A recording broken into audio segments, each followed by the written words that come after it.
Ярлы мескен кеше, кесәсе буш булган кеше түгел, ярлы һәм мескен кеше, ул хыялларсыз кеше дигән Сократ әфәнде. Алай икән, бүгенге кунакларыбыз чын мәгънәсендә бай кешеләр, Ринат. Хыяллар дөрестән дә тормышыбызның канатлары. Ә менә безнең кунакларыбызның барлык хыяллары да сәхнә белән генә бәйле микән, Венера? Хәзер үзләреннән белербез. Башлыйбызмы? Киттек. Хәерле сәгатьтә.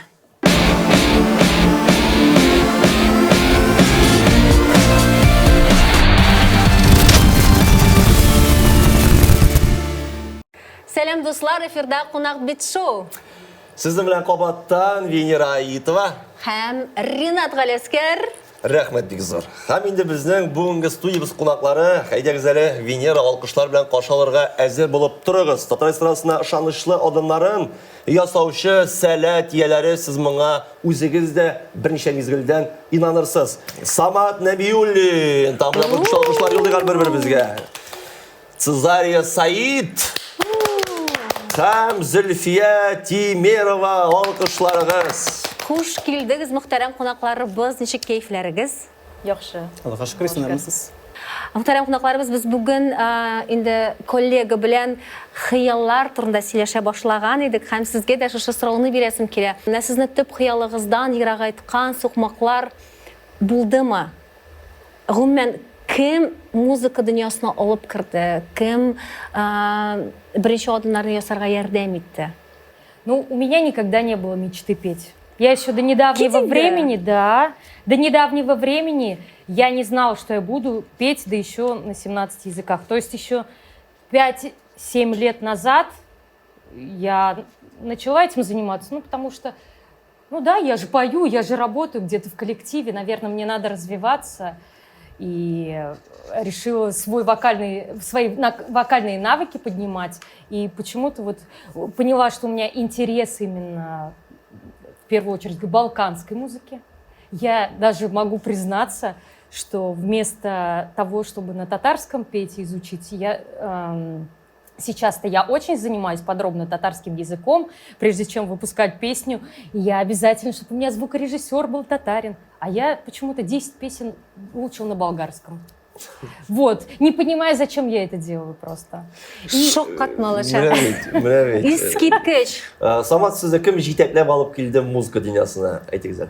Минем гомумән сәхнә хыялым бәләкәй чактан бар иде инде, ләкин җыр түгел. Мәктәптә укыганда, студент вакытларында шулай ук сүз белән инде теге театраль постановкаларда катнашып инде, төрле мероприятияларда катнашып. Шулай ук менә мәктәптә укымадым инде мин. Мин һаман классный час яки анда нидер бер Фестивальләр шуларда катнашып, институт вакытында инде беренче курсны укыдык, ансынан бер сүзем юк. Аннары институт веснасы китте, день первокурсника, бер тапкыр ягымлы яз. Монда бер дә җыр белән бәйләнмәгән иде бу. Һәм теге сүз остасы булып, менә беренче сәхнәгә алып менгән кеше. Шулай әйтәсем килә, институт вакытында, 5нче курс вакытында безне алып килделәр ягымлы яз фестиваленә. Мен анда инде алып баручы буларак үземнең монолог белән чыгыш ясаган идем. Һәм анда Татьяна Юрьевна Гордеева исемле бер кеше килде ул. Ул инде сәнгать һәм мәдәният университетында хәзер белем бирә, шулай эстрадный вокал төркемендә бүлегендә. Ул мине синең әзрәк бит чыгарлык тавышың бар, әйдәм мин сине распою дип инде. Без аның белән распевкаларга йөри башладык бергәләп. Мен аның белән шул вокал дәресләре ала башладым. Үземдә минем музыка белемем юк әлегә бүгенге көнгә. Үзем инде икътисадчы булып эшләдем бик күп еллар, икътисад институтын тәмамладым. Әмма дә ләкин менә шул Татьяна Юрьевна белән инде берничә ел дәвамында без эшләдек. Әле һаманда эшләүбезне дәвам итәбез. Шуның белән менә вокал дәресләре алып, ничектер мин җырга, моңга гашык булдым. Әмма дә ләкин институтны бетереп эшли башладым, гаилә курдым һәм бик работа онытылды. Һәм менә бу минем җыр бүгенге көнгә ул хобби буларак, ләкин инде менә шушы соңгы ел дәвамында ул инде ничектер менә эстрадага югары менә башлады әкренләп. Моңа инде бик рәхмәтле, менә бик күп авыр вакытлар булды, пандемия вакытлары. Мен аңа үземчә рәхмәт әйтәм, чөнки менә шул өйдә утырган вакытта менә бу җырым миннән ничектер чыкты. Birinci yıllarımı yazdıra başladım. Hem şundan kırıp gittim. Zülfiye'ge andi sorunu birisi de kilmi dursa etkende Venera Aytip çünkü gitsin, barabara. şallı ol bulay da indi muzikal şakar ayımı bizim küp artistlarımız İstradada yort artistlar jırşılar ol Başkırstan'dan kelgen bolsa yortысы мен kalsa şallı şakarından Yıldızlar Fabrikası dep aytırga bolashlar. Kildi şuşu yolga Zülfiye alayda ayda güzel. Балалар бақшасында. Міне қазірде істе ол недедір соншасы теге ұйқы уақыты болдымысың бренди дәріс уақытында мені алып шығып кеттілер де музыка бүлмесіне алып кіріп шунда жырлатып қорадылар. Недедір мәжлиске или бәйгеге әзірленелер еді шунда әйдә жырла міне шул жырны деп жырлаттылар. Мен анда теге бие жырлағаш міне болды диделер де шуны Всё болды. өзінен өзі алып кіріп кетті. Ну, получается, я вас обманула, у меня тоже тогда в садика начинаю. И также пение, танцы началось, но я просто никогда не осознавала, потому что шло само по себе. И очень хорошие преподаватели на пути, вот так же, как у всех нас появились, которые, наверное, со стороны видели и помогали дальше продвигаться вот так. Ни için Цезария Саид псевдонимini kim табарга ярдәм итте? Запад и Восток воедино, так же, как и в творчестве. Почему-то мне хотелось так соединить, вот так получилось. Әйтәгез санап китик әле, нинди телләрдә җырлыйлар? Мин бармакларны бүгеп санап барам, чөнки тамашачыларыбыз да миңа калса ышаналмыйча утыралардыр. 17 телдә җырлап булмыйдыр. Аны хәтле теленә хәзер үземдә башка китерә алмыйм 1 секунд эчендә. 17 телдә 17 тел. исәнләшә дә белмибез. Цезарий җырлый. Әйтәгез. Татарский, да, Татар. русский, Ага. английский, португальский, еврейское, Ага.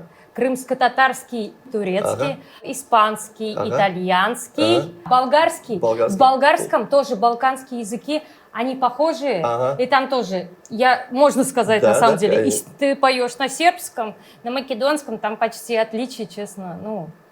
Дальше надо вспоминать, португальский сказала. Я просто к этому я не готова вопрос. Мен uni санадым, андан соң инде менә сербский, македонскийларны мин санап тотырмын. Армянское, азербайджанское. Менә аларны санап тотырмыз. Булды, всё. Миңа калса 20-ге җыеламын да. Рәхмәт бик зур. Самат, сиңа күчигәле. Син бит әле Яшьләр эшләре һәм спорт министрлыгында эшләп ярыйсы гына уңышларга ирешкән шәхес. Һәм икенчедән инде аннан да китеп, хәтта быел син үзенең сольный беренче концертыңны оештырган кеше. Монда да менә нинди үзең өчен инсайтлар ачтың, гомумән нинди эшчесен дип әйтик инде.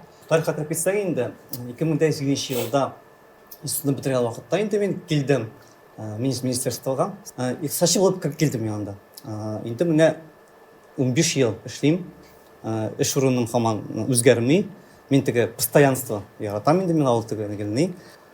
Іші болып тұрсын. Чөнки міне өзім үшін шоңайнандым. Жырлап қана ақшаны эшләп бетереп булмый. Нигә мин мәктәптән соң китмәдем институт культураға ол вакытта? Минем бик зур теләгем бар иде. Юк, әти әни сиңа кирәк әйбәт яхшы профессия. Шул. И пошел по стопам папы дигәндә инде атса, ул минем тоже икътисадчы, Руал бистәсендә райпода эшләде. Үзенең бөтен эшчәнлеге шул райпо председатель булып эшләде инде гомер буе. Һәм мин дә менә аның эзләре белән кирип киттем шул икътисад темасына, шул финанс темасына инде. Һәм уже гаилә булгач, менә әйттем бит, менә шул пандемия вакытларында үземне яңаша ачтым инде. Әмма дә ләкин миннән бөтенләй ничектер менә бу творчество китмәде. Мин тамада булып, алып баручы булып бик күп еллар буе эшләдем инде. Кая китсен бүген иштәге хыял. Хәзер албармысызмы инде? Алып барабыз. Заказлар бик күп алмыйм, конечно, но алып барабыз, алып бирсә. Һәм инде үзеңнең беренче концертыңны да Болгар бистәсендә куйгансың, шулай бит? Әнә 9 март көненә уздады ул. Ничек? Хисләр. Гомумән алганда, мин бер концертта булдым. Кемнеке икәнен әйтмим, бу сер булып калсын. Анда Венера апа чыккан иде, Ганиева. Һәм ул җырчыга, кем икәнен әйтмим, менә әйтте ул, менә син икенче курста укыйсың, һәм син Казанда концерт куям дигәч, мин шаккаттым дип әйтте ул. Чөнки күп кенә җырчылар, белемле җырчылар, укып бетереп, birinci yıl tecrübe tutulağından sonra әлі Qozan kasından шығады бейінді. Мен де әлбәттә бірінші қиялым Qozanda кас қойуды. Ләкин мен аны аңлыйм, мен аңа әзір түгел. Әлі мен түгел, наверное, әлі аңа тамашашта әзір түгелдер. Шеки менің үзімнің полный публика юқтыр бұл күнге. Әлі бірінші адымлар, бірінші жылар, шоған көре бар бір репертуарын тұплап, енді Qozanға ол бүтән уровень деп айтам енді. Балық писәсінде әлбәттә енді туғанлар, йоқташлар, дуслар зал тулы болды. Бу мен канатландыру өчен шундый Бұл менің энергетик. үшін ниндейдір имтихан болды ол. Өзімнің әтейім келмеді. Әнем салдайды, әтейім келмеді. Үйде мен азатып қалды, менің үйрек түзмейм, мен бармайм, жоқ. Енді ол келмеді. Qozanга чакырсаң Алла теләсә. Алла біржі, Алла біржі. Менә бит нинди Шаккатмалар. өлкәләрне ябылаган җегетләр кызлар Ә утыра нинди бездәме? эш инсайт булды менә шушы синең концертыңнан соң? Әле уйланганың булдымы? Менә тиз генә артык уйламыйча Мен әйт, өзім аналитик беренчесе. ясадым енді. Бірінші етіп, шуны әйтәсім келе, мен толы залға әзір түгел идем ол вакытта. Енді сәхнәгә шығып, урында булмаган залны күргәч, мен енді шынында мен бик борчылып, бик дулкынланып чыктым сәхнәгә. Һәм ул дулкынлану менә беренче сәхнә пәрдә ачылак бетте ул, кайда китте. Һәм 3 сәгать менә бер дигәндә үтте китте. Без рәхмәт, конечно, командага. Бик көчле команда кайтканда мен вакыт сәсенә. Шулай ук алып барышында Раил Рамазанов безнең якташ, вакыт сәс ягыннан. Гармунчы егете без Динар Бадрудинов, атказанган артист Татарстанның, шулай ук безнең районның, безнең районнан чыккан егет. Һәм менә шундый зур команда белән, ул инде минем өчен түгел, алар да поддержать күп кеше килгәндер. Чөнки афишада инде бөтенесе дә куйган идек, якташлар кайтады инде. Менә шулай иттереп уздырып җибәрдек. Минем өчен бүгенге көндә ул концерт, тәүге концерт, алга таба ниндидер яңа мөмкинлекләр ачты. Үземне тагын да башка яктан ачтым. Үземнең хаталарымны күрдем. Бик күп хаталар булды. Инде күпләр яздылар, анда безнең бик күп шагыйрьләр, композиторлар безнең районнан чыккан, шулай залда уталар иде. Һәм концерттан соң менә төн буе, кич буе, монда булай эшләмәдем, монда булай дөрес эшләмәдем дип язалар. Мин дә бик аналитика ясадым. Инде гади тамашачыга бу инде ниндидер менә тегни булды. Шуннан да уровень. Без күрсәттек яхшы уровень, экраннар куеп, теге бу инде әле безнең менә шундый ни бар, күп кенә артистлар, инде танылган артистлар, тулы зал җыя алмый. Монда инде гади кеше, сине белмәгән кеше, кем килгәнен, синең дусларың, туганнарың, сине белмәгән кеше, аның өчен бик ни булды, менә зур уровеньда килгән менә артист кебек, менә шулай итеп кабул иттеләр.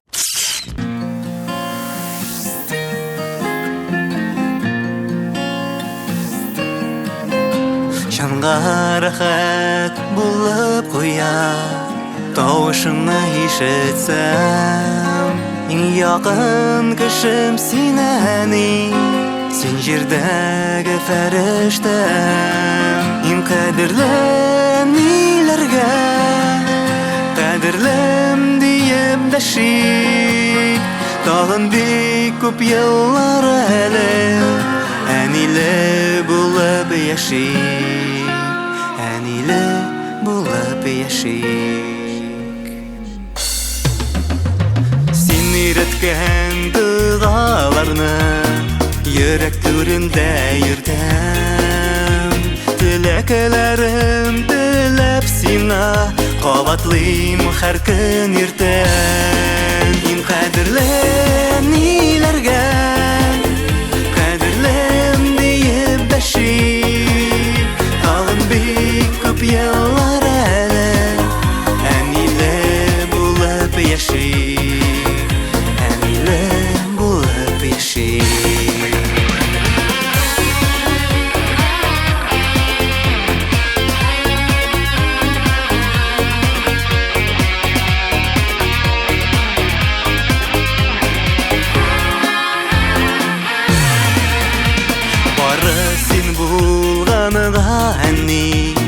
Жылы безнең өебез, без сиңа гомер буена рәхмәтле һәрберебез.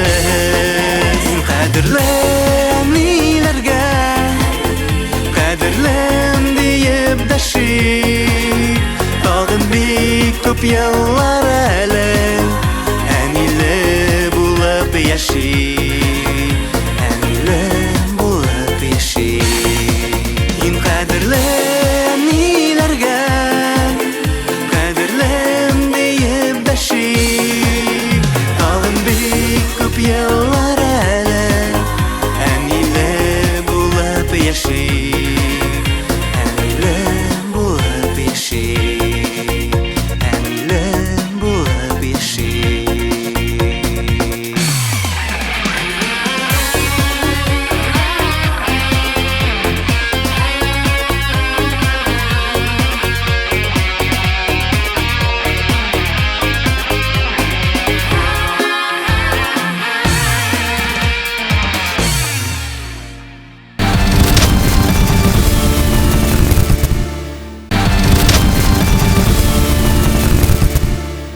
Зөлфия, 6 яшьтән бирле музыка белән шөгыльләнеп, бүгенге көндә дә менә шушы эштә кайнаучы кешегә уй килмәдеме? Җитте, шөгыльләнмим бүтән музыка белән. Туйдым, гарык булды, башка өлкәне яулыйсым килә дигән уйлар булмадымы? Булды, икеләнү хисләре булды. Ничектер икенче өлкәгә китеп, бәлки минемке түгелдер, чөнки Нинди өлкәләрне урап кайттың? Шул медицина арада. көллиятендә укыдым. Машалла. Беренче уку йортым минем 11 класстан соң медицина көллиятендә. Менә шул инде миңа калса шундый бик каты үзгәреш, чөнки ул гердә тәңгәл килмәгән, ике төрле профессия. Тырышып карадым, ул бер дә ошамады дип әйтеп булмый, чөнки кызык профессия бит инде ул кешеләр белән бәйле. Ну, барыбер өстенлекне алды сәнгать. Шулай ук әтиәнең шушы юнәлешкә җибәрдеме медицина? Әти минем шул җир өлкәсе белән барырга каршы килде. Шундый сүз әйтте: "Кызым, ипилек сөтлек профессия ал." Ана теләсән эшлә. Нәкъ шулай ук булды. Аллаһка шөкер сүзендә торды. Нәкъ менә медицина көллиятын укып бетергәч тә хәзер үзе дә ярдәм итә, теге барасы телгән җиргә илтеп куя, каршы ала, сораштыра, кая барасың, хәзер менә нәкъ сүзендә торды. Туктале, син бит әле медицина көллиятеннән соң да югары уку йортына кергәндә музыка юнәлеше буенча кергәнсең. Юк, режиссер, режиссерский институтта инде анда режиссер юнәлеше белән. Шуңа күрә Нишләпсең һаман шул урау юллары кадәр ерак калып китте сине? Әле дәге баягы әтиәниләр шул юнәлешне бирдеме? Инде бу баштарак кына бит инде әтиләр, аннары бит инде үсә торгач, анда бит инде уже үзең аңлый башлыйсың. Мин һәрвакытта да изләнүдә, үземне яңа ниндидер өлкәдә үземне сынап карарга, белеп карарга. Җыр инде ул тугры. Булачактан ук ансы бер кайда китми. Шуңа күрә ул минем холкым шундыйрактыр дип уйлыйм инде. Мин теге бер өлкәдә генә бөтенләй булдыра алмыйм. Булдыра алам мин аны, тик миңа кайвакыт ниндидер яңалык кирәк. Түзеп утырып булмый бер урында гына, Миңа һәрвакыт яңалык кирәк, ниндидер үзгәреш кирәк. Шул вакытта остазың синең 6 яшьтән бирле бер үк. Кем ул? Кемгә син шул кадәр гомер буе тугры бер кемгә алыштырмыйсың аны? Фирдания Гисматуллина. Безнең Чаллы шәһәрендә ул шулай җырчы, композитор. Хәзерге көндә лайыклы ялда. Шуңа карамастан барыбер дә без һәрвакыт элемтәдә ул инде язырларны яздыргач та һәрвакытта миңа җибәр, тыңлыйм, үзенең хаталар булса әйтеп куям, менә монда шулайрак дип хәзердә әле бүгенге көндә дә әле үзенең киңәшләрен әйтеп тора. Зөлфия, бүгенге көндә синең үзеңнең дә шәкертләрең бар. Менә шушы шәкертләреңгә бер генә киңәш бирү мөмкинлеге булса, нинди киңәш бирер идең? Бары тик бер генә киңәш. Мин аны әйтеп киләм аларга һәрвакытта да. Минем иҗат белән бәйле. Театр мәктәбендә укытам, балаларда иҗат белән бәйле булгач, мин аларга һәрвакыт әйтәм, сәхнәне, иҗатны яратырга кирәк барыбер дә. Менә бик дөрес сүзләр бу. Венера, минем бер бик яхшы дустым бар, һәм ул миңа әйтә, нинди өлкәдә эшләсәң дә, үзеңнең шушы өлкәңне яратырга кирәк. Әгәр дә син аны яратып башкарсаң, ул эшеңне, ул сиңа һичшиксез үзенең җимешләрен бирмичә калмый ди. Гомумән әйтәләр, яраткан җирдә эшләсәң, бер көндә эшләмисең диләр. Дөрес. Сезәре, бу юлга кирип киткәндә менә шушы остазларның роле күп зур булды дип әйтергә буламы? Менә остазлар турында әйтеп киттем, монда да әйләнеп кайтасы килә. Синең бүген кемнәргә рәхмәт әйтәсең килер иде шушы бүгенге көнгә җитүгә? Наверное, это была рука ангела, когда человек, музыкальный руководитель из детского сада, за руку привел с моими родителями, чтобы я поступала в музыкальную. Меня хотели взять на скрипку. В итоге она сказала: нет, фортепиано, она хоть что-то сможет заработать, что будет, как она будет скрипачкой, может найти работу, может не найти. Дальше же, конечно, в музыкальной школе это преподаватели, которых многие знают: Маркова Людмила Борисовна, Калеева Татьяна Андреевна, которые, как я их называю, это люди света, которые с такой любовью просто к детям относятся. Ни одного слова повысить, чтобы вот не было. Там вот прям чистая любовь к детям. И для меня это был такой пример. И вот в училище они меня готовили на хорового дирижера. Поступила Мне кажется, я, конечно, немножечко случайно. Вот. Потому что в последний день подачи заявок мы с мамой пошли в больницу, в 12-ю, не помню зачем. И у мамы был, мама встретила знакомого и говорит: а что вы, вот, как вы, чем занимаетесь? Мама говорит: ну, музыкальную вот закончила. А что вы в училище не поступаете? Там же, наверное, вот сейчас как раз прием. Но мы и поехали. И единственное, что я подала, по-моему, там то ли свидетельство о рождении, мы все довезли в дальнейшем. И вот в последний день подачи заявок я поступила в училище. Случайности не случайно. Да, я поэтому и говорю, что, наверное, это рука ангела. И потом, в дальнейшем, конечно, у меня был пример очень скромного педагога. Ну, очень она скромная. Вот бывает Божий одуванчик, когда говорят. Это вот в училище Захарова Вера Александровна работает. Ее наши-то все знают, потому что она, как это называется, бумагами, когда потом в канцелярии начала работать еще дополнительно. И она всегда, когда ты приходишь на урок, дирижируешь, ты же можешь вот так дирижировать, можешь аккуратно, все бывает, смотря какое произведение. И она, несмотря на то, что видит, так, сейчас начнем с плюсов. И начинает тебе рассказывать по полкам, тебе полностью тебя раскладывать с позитива. И потом только замечание. А вот здесь бы я бы, конечно, попридержала бы. А вот здесь вот так. И у меня мурашки идут. Я вот вспоминаю. Она маленькая, щупленькая. И тоже с какой любовью. Мне вот просто повезло, что такие педагоги вот ну, в моей жизни были. Һәр кешегә шундый остаз табырга насыйп булсын иде. Коллега, шундый бер татар халык мәкале бар бит инде, егет кешегә 70 төрле һөнәрдә аз. Җырчы, аранжировкалар остасы, аэробика тренеры, Әле училищеда укыган вакытта аэробика тренерына укыган. дирижер, фотограф, тагын нинди профессияларны үзләштерергә җыенасың? Егет кешеләргә 70 төрле һөнәрдә аз дигәч, бу егет кешеләргә кагыла. Сызария, А вы что не упоминали? Я танцовщицу-то. Биюче, хыйшыксызы, хәтта укуга бию киемнәреннән йөргән булган. Синең бу менә әледәге баягы үзеңне эзләүме, холкың шундыймы? Нәрсә белән бәйле бу? Ну, вообще, конечно же, поиск себя. Вот тоже всегда нужно новенькое что-то. По энергии. Всегда нужно что-то новое освоить. Но фотографом, я признаюсь на камеру, тогда мне просто очень нужны были деньги. Когда мы с ребенком были без работы, в декретной я ушла. И я освоила, купила фотостудию.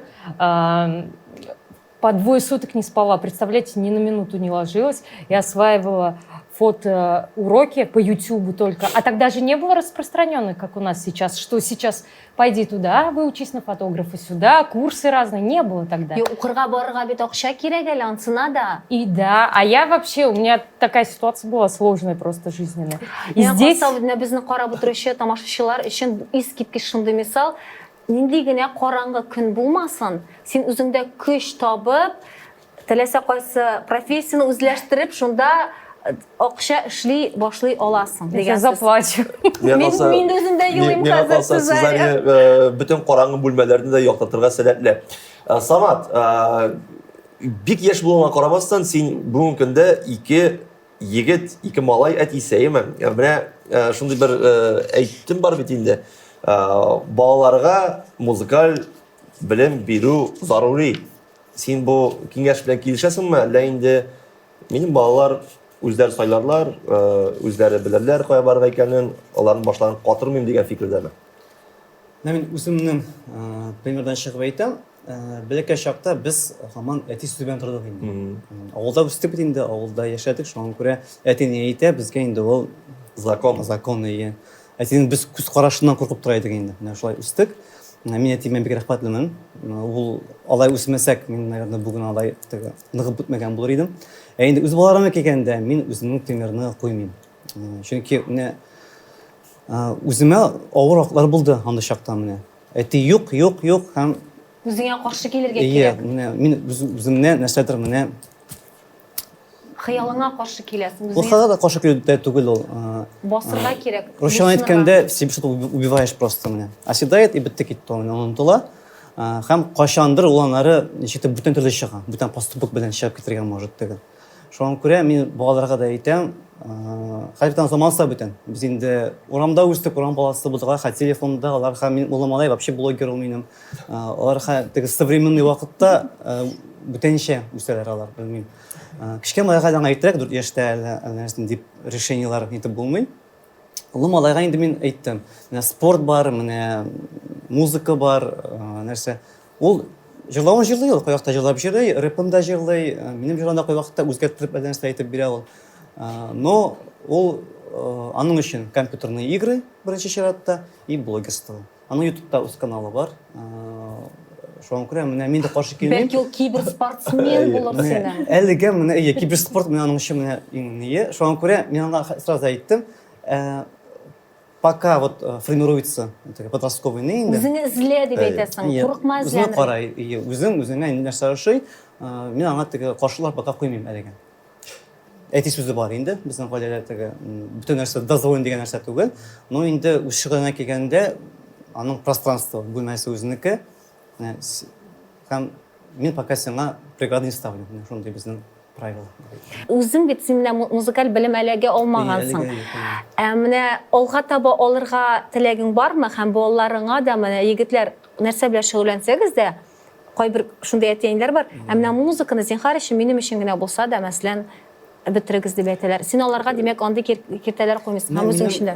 Музыка белән булмагач, нидер остазлар булмады, гомумән әйткәндә инде. Шу институтта, шу тәҗрибә белән эшләп киттек тә, мин һаман да аңа мөрәҗәгать итәм. Менә җырлар яздырганда да җырны алам да икән авторлардан, текстларын укыйм, көйлибез, баштан яна барам. Аның белән бүтән җырны өйрәнеп бетерәбез, бүтән мизмда кирәк, мизмда кирәк түгел, ничек кирәк сузырга, ничек итәргә. И шул көнне тотып ады яна китәм. Адли Хамзин, мин звукорежиссер инде, мин Адли белән эшлим. Шул менә бер көн дәресен үттем, шунда киттем яздырырга җырны. Менә шундый ритмда эшлибез. Балаларга килгәндә минем нидер менә андый шарты юк. Менә музыка булсынмы, булмасынмы? Там бер әйтәм инде менә үзләре ничек телиләр. Менә улым айда ничек бер булып алды. Рушан әйткәндә, папа, я хочу научиться играть на гитаре. Ярар, әйдә өйрәнәбез. Но кеше кимә кирәк түгел. Ничек өйрәнәсең? Онлайн. Хәзер бик күп онлайн дәресләр, шул YouTube'га керәсең, анда уже теге аккордлар җыярга, ничек уйнарга өйрәтәләр. Гитарасын алып бирсәң, я сам буду по YouTube учиться дип кенә куя алмыйлар русча гына. Менә шундыйрак этапта без пока тукталдык. Самат, алдагы көннәрдә остазлар кирәк булса, әгәр дә мәгәр үзегезгә име, миндә бик шәп 2 остаз бар. Берсе Чаллы шәһәреннән, берсе Казанда. Сез Кыл Уртада балык бистәсе, я Зөлфия Тимер янына барасыз, я Цезарий Саидка. Минем бер хыялым бар, әйткән китәм. Венера Ападан, Ганиевадан бер дәрес алу.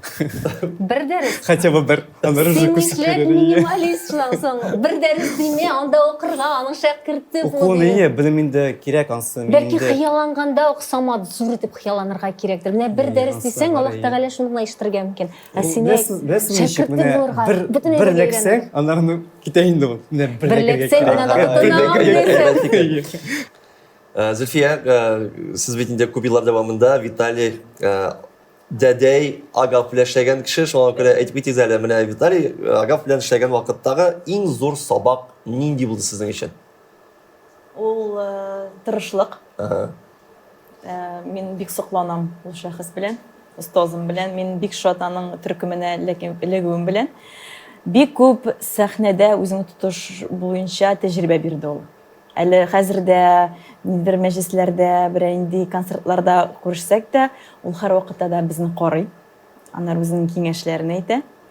Менә монда шулайрак кирәк, булай төзәтә. Ул һәр вакытта да инде безне шундый үзенең ул геләйтә инде минем укучыларым, минем балаларым дип әйтә инде. Маңа бик зур рәхмәт.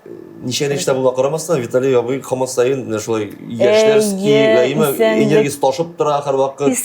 Ут чәчеп тора торган кеше. Менә дөресен әйткәндә, ул Виталий Васильевичның төркемендә эшләгән дәврдә дөресен генә ятта инде. Ул иртәнге 4-тә 5-тә тора. Безнең группалар бар бит инде, ул яшь ултырата, без йоклыйбыз. Ул иртәнге 8-дә 9-да Зөлфия йокы аралашкына теге трубканы алып, Виталий Васильевич, син йоклыйсыңмы ни әле? Виталий Васильевич. Ул менә минең исем укылым китәдер аның энергиясенә. Ул әйтәм, иртә таңнан торып, кичкә хәтле ул без торганчы инде 100 төрле эш эшләп куядыр. Һәм менә әйтәм бит, ул нык тырыш кеше, менә һәр вакытта искә төшерәм дә беренди теге органлык хисләре Кулларны салындырасы килә башлаган вакытта. искә төшерәсең дә, Виталий Васильевич менә эшләмәсен, син дә җыелып китәсең. Шулай. Менә һәрберегезгә дә шушындый остазлар булганда, аларның өметләрен акларга насыйп булсын, хыялларыгыз тормышка ашсын дигән теләктә идек. Әле сезнең матур җырларыгызны ишетеп китик.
Сиңа булган хисләремнән гөлләр күрәм, сөю бәхет икәнлеген тоеп беләм. Бу хисләрне мәңге татырга Аллаһыдан сорыйм фатиха. Тик яшәргә язсын муллыкта, тазалыкта, саулык, байлыкта. Бу хисләрне мәңге татырга Аллаһыдан сорыйм фатиха. Яшәргә язсын муллыкта, тазалыкта, саулык, байлыкта.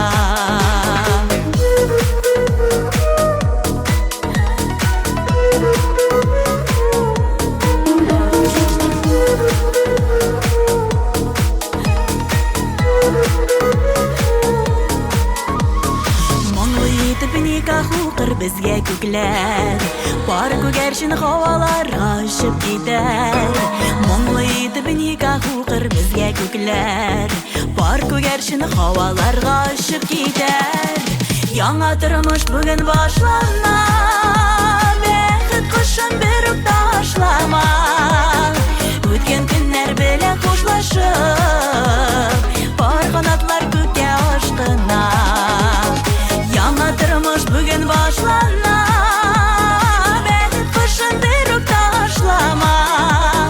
Үткән көннәр белән хушлашып, бар канатлар күккә ашкына.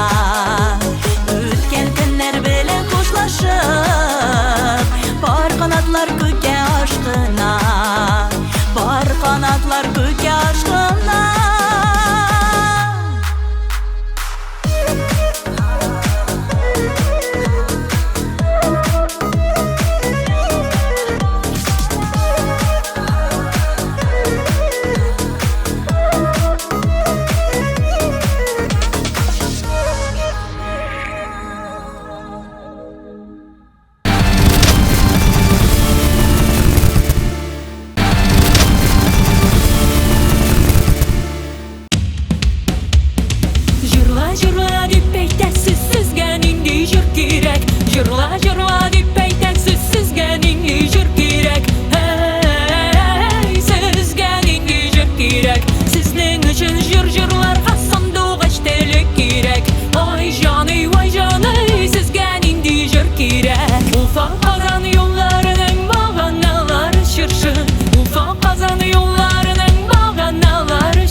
эфирда кунак бит шоу, студияда Ринат Галескер. Һәм Венера Аитова.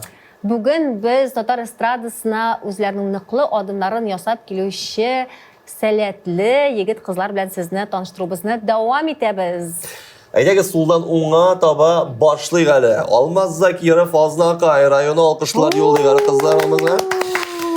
Ландыш Зарипова, Жәлил бистәсе, Сарман Сарман. районы, Һәм- Айгөл Шәрәфиева, Уфа, Казан диергә була. Казан дип әйтик әле әйдәгез әле. Беренчедән бик шатбыз сезнең сәламнәргә, хуш килдегез тапшырубызга. Без инде бүген хыяллар турында сөйләшә башладык. Әйдәгез әле сезнең хыялларыгызны да искә төшерергә әле. Кичкенә вакытта кем булырга хыялланган идегез? Җырчы булырга тиештер дип аңлыйбыз инде, шулаймы? Алмаз. Бәләкәй чакта җырчы булам дип хыялланганым булмады. Камазист буласым килгәни. О, Булып булмады, менә хыял тормышка ашмады. Музыкага инде балалар бакчасына кирип киттек. Теге каршы килмәгәнгәдер инде. Элек бит теге яңа еллар, яңа ел бәйрәмнәре менә балалар бакчасында бик күңел үтә. Әйе. Куямыр киндер куялар инде. әйе. Шунда теге яңа ел образы булып мине бастыралар, каршы килмәгәнгә. Башка балалар каршы килә. Шуннан киткәндер инде. Кызлар, рәхим итегез. Беренчедән кичкенә вакытта аның җырчы булырга хыялландыгыз. Кичкенә вакыттан ук мин үзем җырчы булырга хыялландым. Әмма дә ләкин кызганычка каршымы, бәхетемә каршымы җырчы була алмадым. Чөнки мин Казан дәүләт мәдәният һәм сәнгать институтына хор бүлегенә укырга кирдем. Һәм хор бүлеген тәмамлап, үзебезнең Җәлил бистәсенә эшкә кайттым. Әмма дә ләкин аңа карамастан мин җырлар иҗат итәм. Һәм җырларымны үзем башкарам. Минем төркемем бар, Ихлас төркеме. Алар да минем җырларымны башкаралар. Шулай ук татар эстрадасында Булат Нигматуллин, Әсхәт һәм Мунча ташы артистлары Рөстәм абый җырларымны башкара. Менә бит. Субханалла. Ну, җырчы булып булмады дигәч, мин хәтта тынсыз калдым. Әле бит барысы да алда диясе килә. Беренчедән хор бүлеген тамлаган кеше, бу бит бик яхшы база алга таба дәвам итер өчен. Һәм кем белә, әле 1-2 елдан нәрсә буласын әлеге тапшырудан соң. Шулай бит. Әйе, Айгөл әйдәгез әле, бераз гына Казан шәһәреннән Өфе каласына күченәбез дә, сезнең балачак хыялларыгызны барлыйбыз. Менә күпме күзе алдыма китерә алам үземне. Бала чагымда һаман мин бүтән курчакларымны, уенчыкларымны тизеп утыртадыр инде, җырлыйдыр инде. Менә шул гаиләм, туганнар барсы да җырлы моңлы гаилә дип әйтәсем килә. Алар арасында бер дә танылган артист булмаса да, минем һөнәр сайлаганда башка юл булмаган кебек иде. Барыбер җырлыячакмын, җыр моңга өйрәнәсем килә. Музыкаль мәктәбен бетермәдем, укымадым. Музыкаль педагогия көллиятенә кереп укыдым. Төпле белем алдым шунда. Шул хыялым белән әле дә яшим. Качан булса да тормышка ашыр дип өметләнәм. Нинди җырлар аша кем беренчеләрдән булып шушы җырга кызыксынуны, гомумән музыка юлына шулай алып кирип китте? Мин әле дә Зәйнәп Фәрхетдинованың иҗатына гашыйк, җырларына, моңына, аның үзен сәхнәдә тотышын, барысы да минем өчен бик якын һәм зур шәхес буларак сәхнәдәге йолдыз Зәйнәп апа Фәрхетдинованы әйтер идем. Һәм минем гаиләмдә хәзер инде балаларым нәкъ шулай бергә җыелган вакытта безне утыртып концерт оештыралар. Җырлыйлар, бийләр. Ул безнең гаиләбезнең традициясе булып калган дип уйлыйм. Минем бала чагымда инде туганнар белән бергә җыелган вакытта гел җырлы моңлы үтәләр кичләр. Һәм безнең халкыбызның җыр хәзинәсе бик бай бит инде.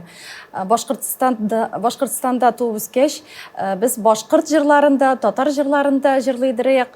Ул ретро җырлар иде дә, башкорт җырлары булса инде, без аларны татарчага әйләндереп җырлыйдырык. Алар барысы да әле дә без аларны җырлап очрашканда җырлыйбыз. Бергә җыелганда гармон моңына кушылып. Менә беренче җыр дип әйттек. Исеңдәме беренче җырлаган, башкарган җырың? Бәлки кичкенә чакта аңлы. Бер теләм икмәкне икегә иде. Әйе. Шул җырны җырлыйдырым татарча. Укырга кергәндә инде мин сине шундый сагындым дип. Мине әйдәп Без батыр булган. минем белән йөргән җырым мин сине шундый сагындым дип җырлыйдырым. Ретро җырыбыз. Ретро җырлар, үлмәс җырлар. Алмаз, син әлеге көндә дә Азнакайда яшисең. Шул вакытта хыялыңны да тормышка ашыруга инде адымларыңны ясый башлагансың. Менә алга таба көтергәме Алмазның Казанга күченеп китүен? Я булмаса син алга таба да шушылай Азнакай Казан арасын якынайтып хыялны Нигәдер- тормышка ашырырга уйлыйсыңмы? Куркынычрак миңа нигәдер. Менә бик Артык зур адым. әйе. Барыбер үзебезнең туган якка ничектер кендегем белән береккәнмен инде. Шуна былай Казанга йөрибез инде постоянно дисәк тә була. Коллега, ул бит Казанга күченеп килсә, аннары хоббисыз кала. Әйе. Аның бит әле хобби да бик үзенчәлекле. Әйтеп кит әле үзен тамашачыларга Алмаз. Хоббилар бик күп, менә теге яңасын әйтеп китәм. Яңасы менә былтыр гына ныклап тотына баш. 2 сыер алдым. Мине шок катырды. Минем хобби менә тапшы башланганчы да 2 сыер һәм 3 бозау хоббием дигәч, шок каттым бу. Ничектер гастрольләр белән йөрүче җырчы хыялы белән әлеге хобби тәңгәл килми кебек Алмаз. Җае табыла. Табыла. Мин белдерә алмаганда абый кайта. Менә бит. Әйе, вот менә шулай теге җаен табып торабыз. Абый кайтмаганда хатын белән малай кайта. Ну нормально инде. Теге җае табылып Өлгерергә була. Өлгерергә була, әйе. Алар белән рәхәт. Ничек дип әйтим? Комфортлы. Комфортлы, әйе, хис итәм үзем. Бик яхшы. Ландыш. Сторис килгән сорау менә шундыйрак, ләкин сорауга хәтле санап китәсем килә. Синең бүген көнгә хәтле килгән юлыңны да беләсе килә, әйме? Музыкаль мәктәп, Шалдагы лицей, аннары мәдәният һәм сәнгать институтында хор бүлеге һәм шуңа сәбәпле син Россия Федерациясының вокал сәнгать буенча Остазлар Федерациясы әгъзасы, дистәләгән халыкара һәм Россия күләм конкурслар лауреаты һәм җырчы да, композитор да. Сорау шундыйрак. Беренче чиратта син үзең өчен үзең кем? Җырчымы, әллә инде композитор һәм остазмы?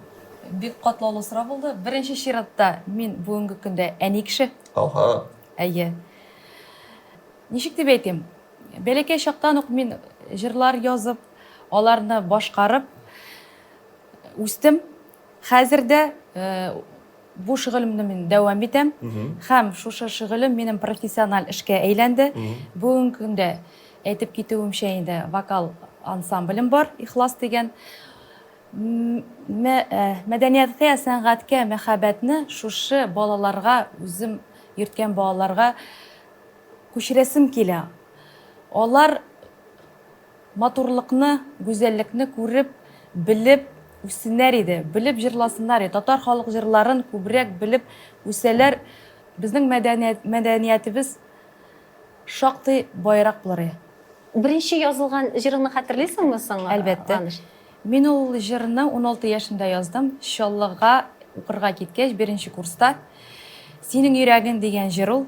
Ул җырымны мин әниемә багышладым. Чөнки 15 яшьтә чыгып киткән бала, әле бит ул сабый.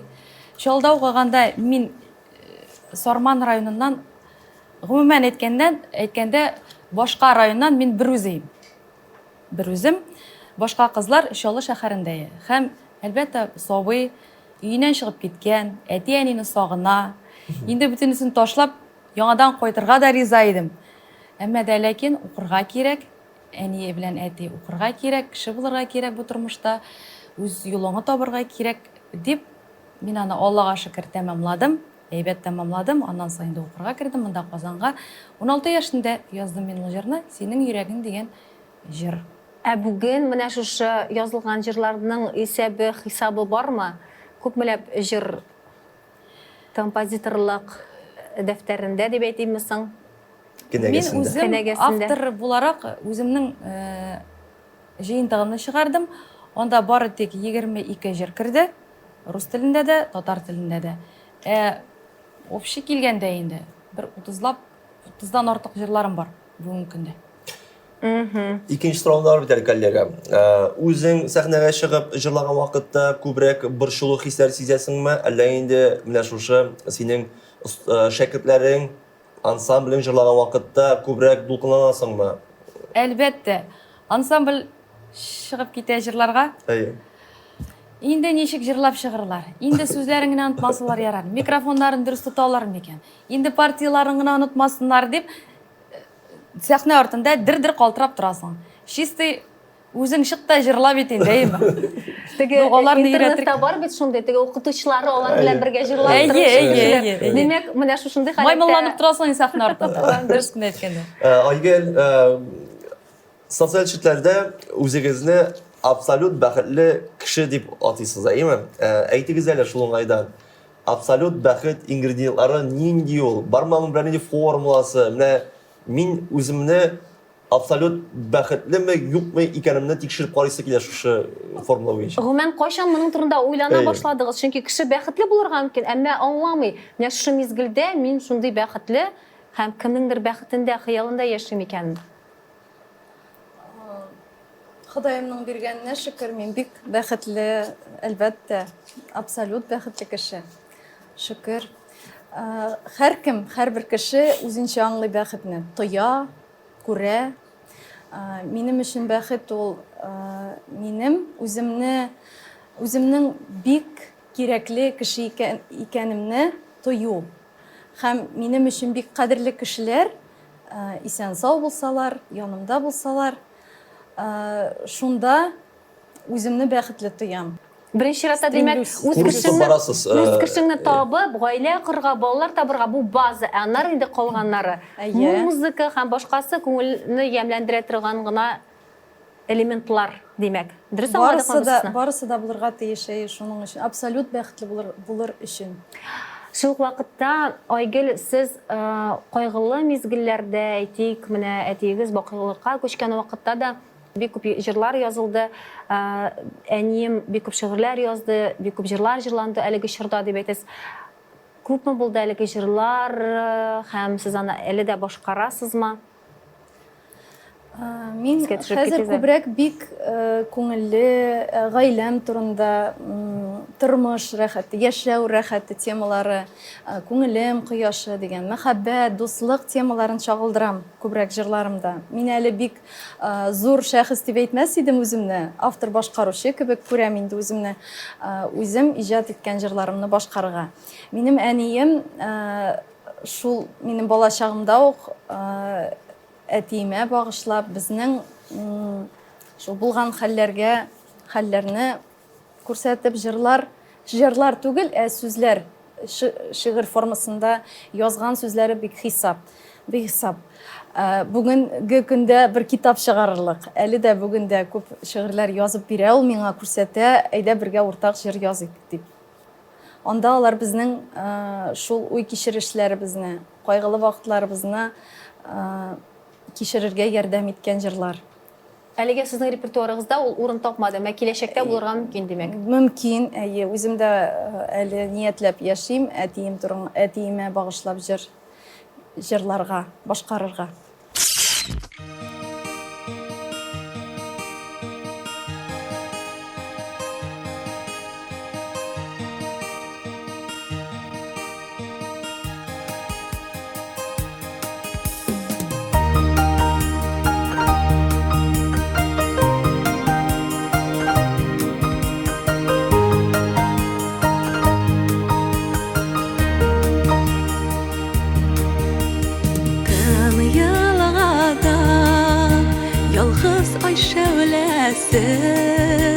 Davulda yok ismi şillerde,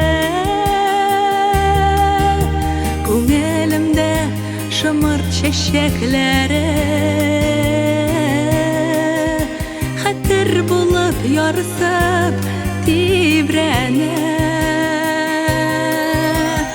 Ак чәчәкләр алып килә язлар, Ак болытлар еңли һаваны, Ак хыяллар чыбар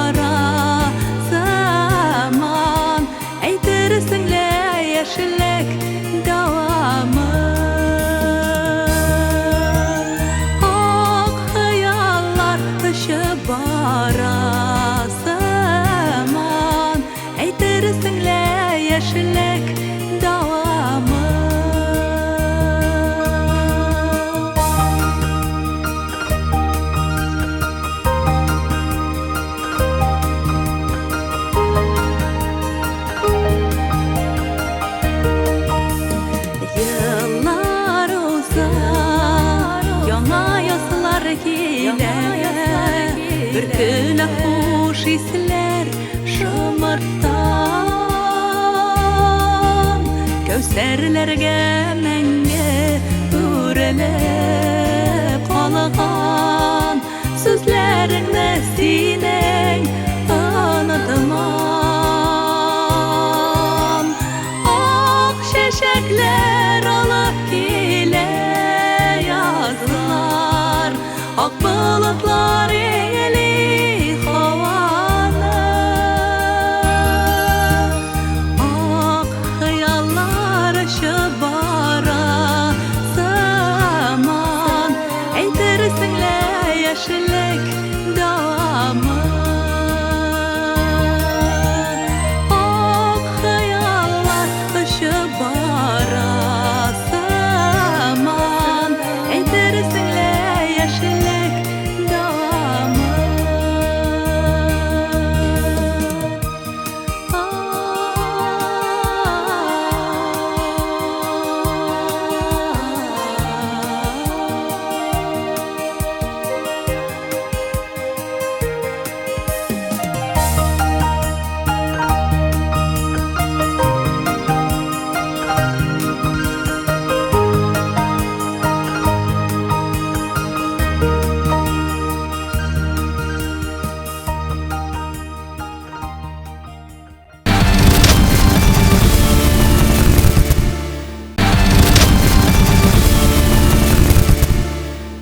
Olmaz, менә ике малай, икесе дә хоккеист дип әйтәсең син, әмма иҗатка тартылалар, көндә буе концертлар куялар, бик хуплап бетермим дисең син.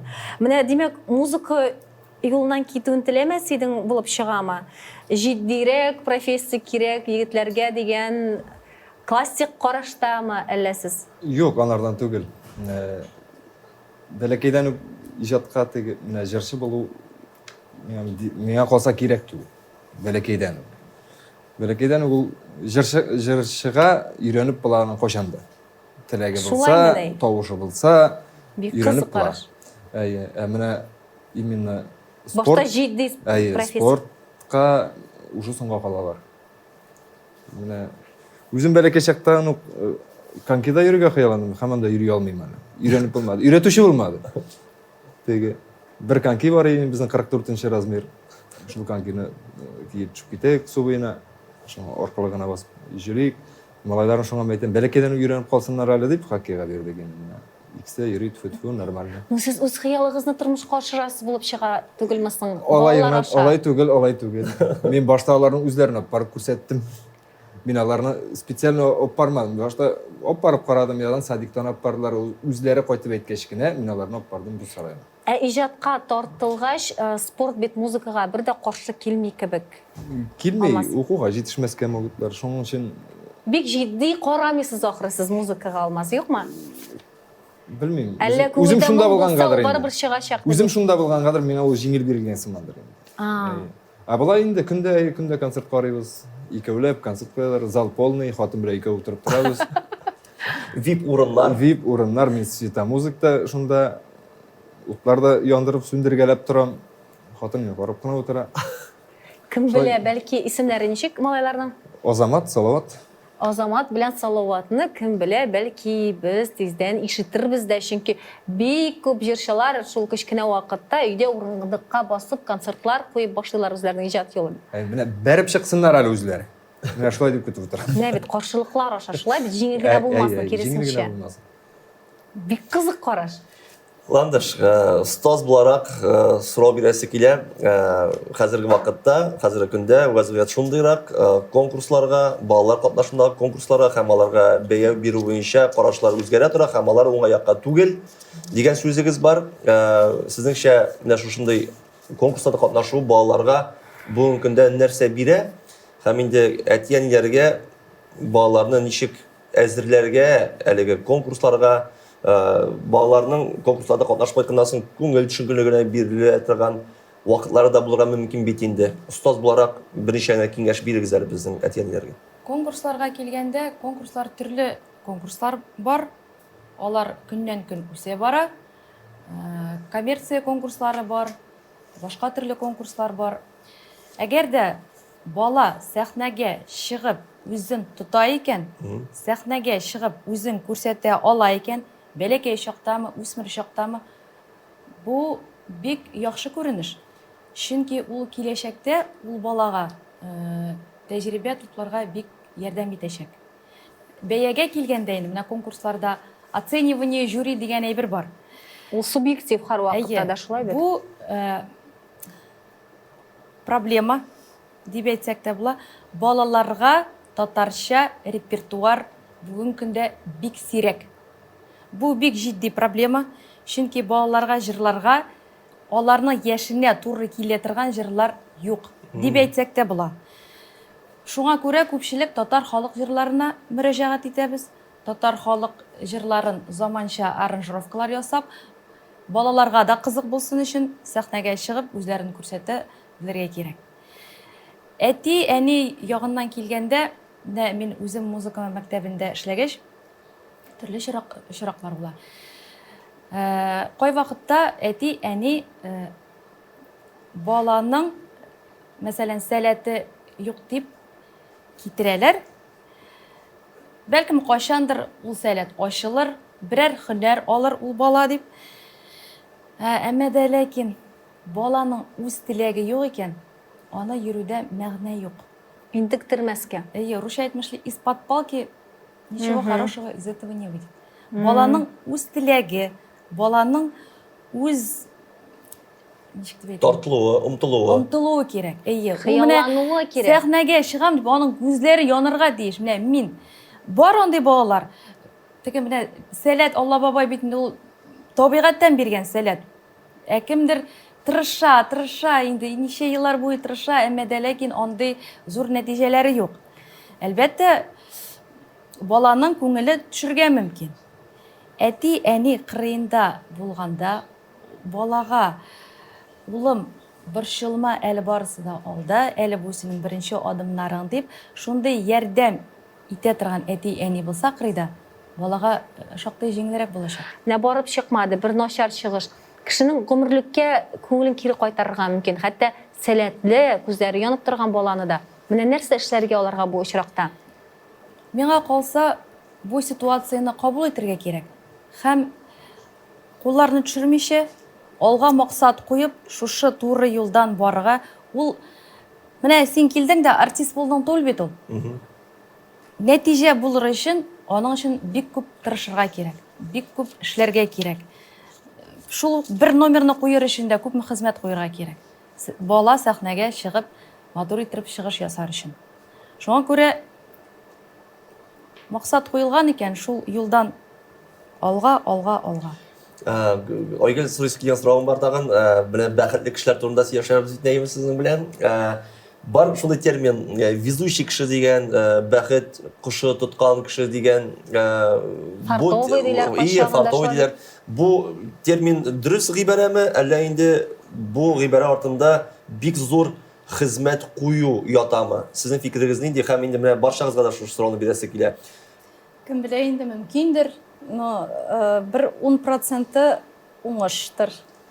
Калганы барсы да хезмәт. 90% тырышлык. Тырышлык, хезмәт куймыйча уңышка ирешергә булмас кебек. Алмаз, сезнең фикерегез? Тырышлык. Тырышлык. Ул менә кайбер кешегә карап торасың, моңа җиңел килгән сыман, ул просто җиңел итеп эшли белә.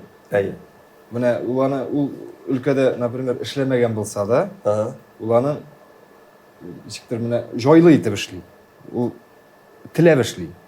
Теләп эшләгәндә бөтенләй бердә булдырырга була. Җиңел эшли дигән кешеләргә еш кына шундый сүз дә әйтәләр бит. Аның авыр вакытларын бар дип күрсәтми, андый кешеләр дип әйтәләр. Авыр вакытларында ул моны бер кешегә дә күрсәтми.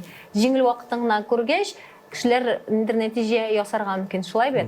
Сезнең кешегә шундый җиңел бирелә, эшендә дә, тормышында да, гомумән килгәндә, аның тормыш рәвеше җиңел бара, рәхәт бара. Кемгәдер инде тырмашып, җир сөреп дигәндәй эшләргә, тырышырга, хезмәт куярга кирәк. Менә тоже не угадаешь. Кешеләрнең тире астында булганыбыз юк бит. Шуның өчен белмибез генә ничек килгәннәр. Ул кешегә ул бәхет ничек килгәнен, ул эшнең ничек килгәнен белмибез, шуңа гына. Muhterem konuqlarыбыз, менә вакытын инде җыры шундый дип әйтәләр. Шул ук вакытта сәхнәгә шоу-бизнеска кергән кеше барыбер тамашачыларның ихтыяҗын да истә тотып эшләргә тиеш. Шулай бит, барыбер трендлар, алар инде белеп һәрбер җырын менә бу барып чыгачак дип эшләреме? Сез кайсылары рәтендә? Сез менә эштән чыккан, сезне кызыксындырган идер темаларны күтәргә телисезме? Я булмаса сезгә кемдә булса киңәш бирәме? Менә бу әйбәт булачак, бу халыкка ошаячак дип. Ничек бара әлеге процесс һәм нәрсә турында сез бүген халыкка җырларыгыз аша җиткерәсез? Һәм шул вакытта бит әле алар үзләре белән ниндидер яңалык та алып килергә тиешләр, кызык булсын өчен тамашачыга. Аерылып торыр өчен башкалардан шулай бит. Кайсыгыздан башласак та бу Алмаз, рәхим итегез. Миңа калса инде барыбер заман җиленә карап, Җилкәннәрне быразлаймы? җилкәннәрне борырга кирәк, чөнки яшьләр дә менә хәзерге яшьләргә карап, безнең үзебездә яшьләргә карап үзгәрәбез. Шуның өчен барыбер да менә элеккеге җырларында заманчарак тәртипкә салып, заманчарак аранжировкага салсаң, ул инде тәмлерәк, бүгенге көнгә кирәгрәк дип шутлыйм инде мин үзем шәхсән. Һәм инде әлбәттә моны инде концертларда да күрәбез. Менә бу җыр кереп бетмәде тамашачыга, менә музыкасы кереп бетмәде, җырлавы кереп бетмәде. Темалар. Нәрсә турында сез җырлыйсыз? Нәрсә турында җиткергә телисез? Менә кичкенә генә анализ ясасагыз. Мин темага бик басым ясамыйм. Главный музыкасы, сүзләре рәхәт. Йөрәктән чыккан Хәлләт. сүзләр булса, аның музыкасы үзеннән үзе килә. Главный йөрәктән чыксын, тамашачыга барып җитсен ул менә. Йөрәктән чыккан йөрәккә барып җитсен дип әйтәләр бездә. Син чыктың да җырладың икән, ул бит тамашага барып җитмәде. Димәк, беренчел сүзләр түгел, беренчел музыка. Юк, сүзләре дә бик мөһим. Сүзләре дә. Хәзер менә җыр язалар инде тоже. Ике нотадан җыр язалар да, әйдә мин композитор булдым, шундый шәп җыр яздым дип, шуны минусовкасын яздыралар да чыгып җырлыйлар. Мәгънә дигән әйбер кайда? Элекке менә халык җырларында, элекке ретро җырларында, олар хәзер үлмиләр, ул җырлар үлмәячәкләр.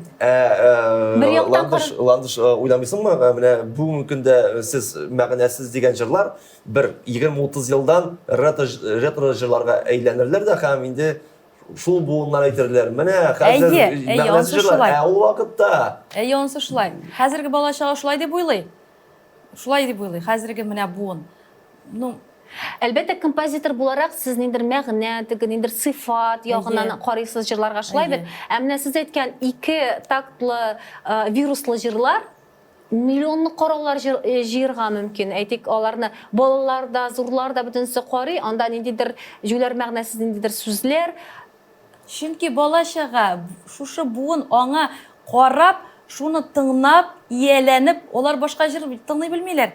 Даже менә минем шәкертләремдә дә мпа җырларын, менә бу җырны җырлыйга дип. В чем смысл? Где? Сорыйга дигәнчә, Айгөлдән сорыйга, Айгөл килешәсезме, юкмы Ландыш белән? Әйтә. Минемчә барсы да урынлы кебек. Балалар гына түгел, яшүсмерләр генә түгел, әле безнең яшьтәге, өлкән яшьтәге кешеләргә дә тормыш проблемаларыннан арыну өчен менә җиңелчә көйләр, җырлар тыңларга мөһим. Алар өчен мөһим. Ял итәр өчен. Инде бар шундый кешеләр, безнең тамашачылар, кемгә мөһим тирән мәгънәсен аңлап тыңларга. Менә 3 этап үтә җыр. Бер булсын автор, композитор җырны яза, иҗат итә. Ул җыр башкарыла, башкаручы башкара, я үзе башкара инде. Шуннан 3нче этап тамашачы. Тамашачы кабул итте. Аңладым ул фикерен, күңел тойгыларын, язучы, авторның тойгылары барып җиттеме? Шул тирән мәгънә дә бик мөһим булырга мөмкин. Икесе дә минем өчен урынлы. Ә сезне автор башкаручылар буларак, инде сез үзегезнең музыкагызны, үзегезнең җырларыгызны башкарасыз. Сез язган вакытта уйлыйсызмы? Менә бу хит булачак, моны үземә калдырыйм әлеге җырны дип әйтик. Язганда ук менә бу хит булачак дип уйлыйсызмы? Җырын язгач, җырлагач, тамашашының реакциясын көресің де. Әгер де тамашашы залда күз яшы шыға екен тамашашының, яки міне аузын ашып қарап тұра екен, все. Тамашашыға барып жетті бұл жер. Оңнады ол жерін, мәғнәсін оңнады, күйін оңнады. Тағын нәрсе керек. Нинди авторлар белән эшлисез тагын? Менә күбегез инде хәзер үзегез, автор башкаручылар, шуңа карамастан нинди композиторлар белән, нинди шагыйрьләр белән хезмәттәшлек итү күбрәк ошый үзегезгә? Алмаз? Үзем җырлый торган җырлар күбесе дустымның җыры, Айрат Җамалетдинов иҗатыннан инде. Шуның белән иҗатта без дияргә була. Һәм инде ретро җырлар яратам. Ретро җырлар башкарага да рәхәт, аны инде яңартырга да рәхәт. Җиттеп. Акчалар түлисе юк. Акчада түлисе юк. Репертуарның ни күпме өлешен сезнең менә ретро халык җырлары алып тора, күпмесен үзегезнең җырлар, үзегез өчен язылган, я булмаса үзегез язган җырлар? 50/50-тыр. Шулайдыр. Сезнең дә шулай. Шумсыз булмый, шумсыз үреп булмый. Безнең халыкка барып кирәк безнең җырлар. Менә татар эстрадасы шуны да әйтеп китәсе килә, татар эстрадасында хәзер менә бүтән әйбер бар. Рәхәт.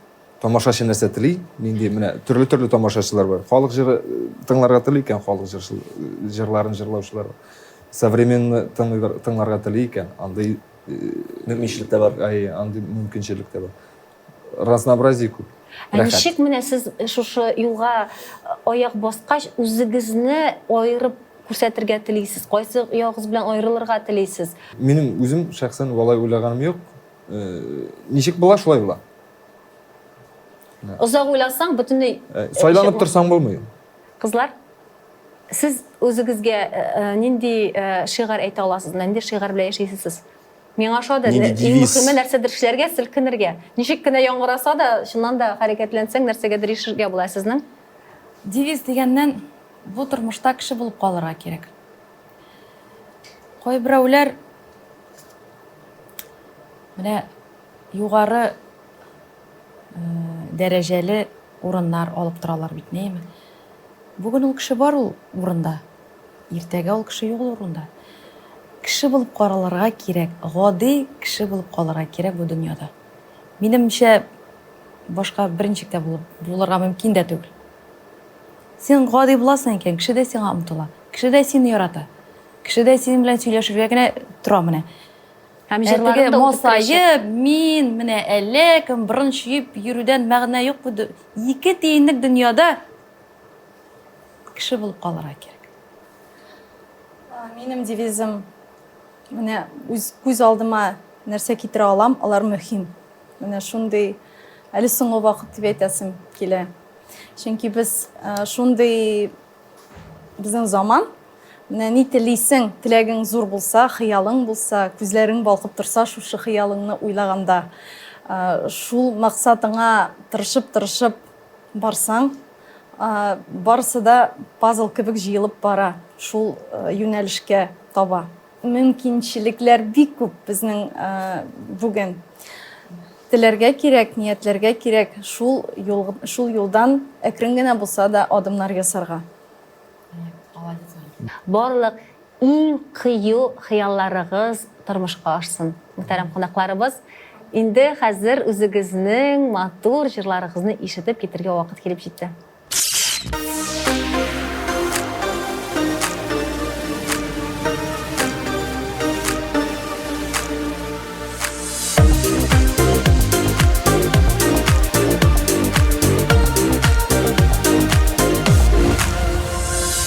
Düşümdə senin belən tanışdım, önümdə күргәч tanıdım.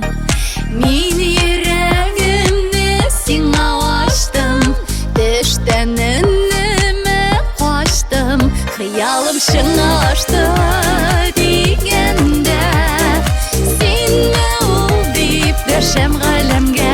Xəyalım şınaşdı digəndə, sənə ol deyib döşəm гаləmgə. Мәгънәле очрашу була ул.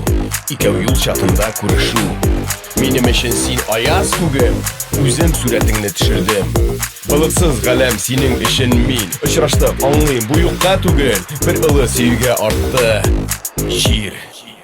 Хыялым шыңа ашты дигәндә, синме ул дип дәшәм галәмгә. Хыялым шыңа ашты дигәндә, синме ул дип дәшәм галәмгә.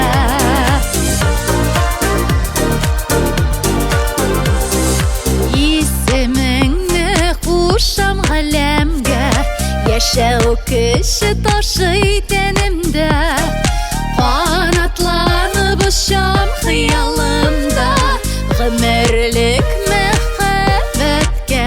Хыялым шыңа ашты дигәндә, синме ул дип дәшәм галәмгә.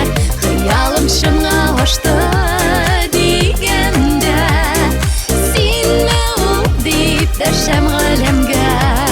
Тормыш гүзәллеген өйрәттең күрергә, син минем илһамьям. Минем өчен син аяз күгем, үзем сүрәтеңне төшердем.